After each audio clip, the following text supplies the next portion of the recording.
So after making several videos on Disney's Wish for a while now, I've noticed that I've talked a lot on several potentials the film had that we didn't get to see. Like in my video on King Magnifico, I talked about how, given his backstory of losing his family, we could have gotten more as to why he's hoarding wishes and then flesh out his motivations properly, but that potential was squandered. And also from the concept arts we've discussed so far, we saw how we could have gotten our first villain couple in Disney's history and other great stuff that would have made the film better, so check out those videos if you've not already. So today I want to add to the list of great potentials the film had that eventually got squandered. But before we get started, please hit that like button and subscribe if you've not already.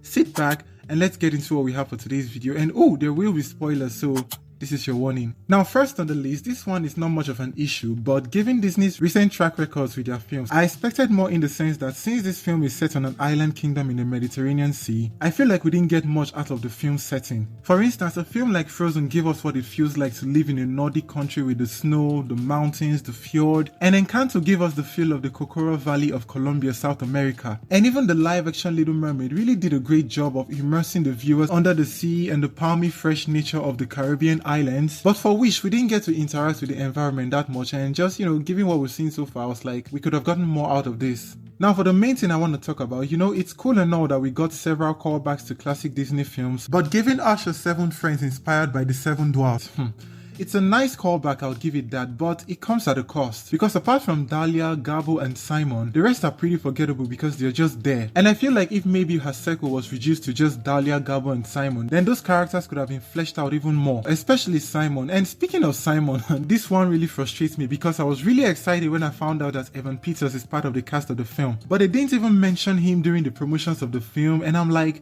is Disney aware he's coming off a very successful Netflix show? And to make matters worse, his character Simon was a disappointment, and they could have really done a lot with his character in my opinion. Like, okay, he wants to be the king's greatest knight, but why? Is he being pressured by his father or because of his size? And why did he snitch on his friends so easily? Those are possibilities the film could have explored, but nope, there was no time for that because we had to navigate through 7 friends. But they gave us one of my favorite songs in the film, and I think yesterday Disney Animation shared a shot on some behind the scenes recording sessions from Evan Peters, so yay. Now, personally, I think the reason why this film has a lot of squandered potentials is because it tried to be 2 things at once. It started off with a complex story of a villain couple with a star boy, but along the line, it became oversimplified into your classic storybook fairy tale, but then you can still get hints of what could have been throughout the entire film. And that's a shame really, but oh well. So share your thoughts down in the comment section below, like, share and subscribe. Check out more of my videos on Wish, and I'll see you in the next one. Bye guys.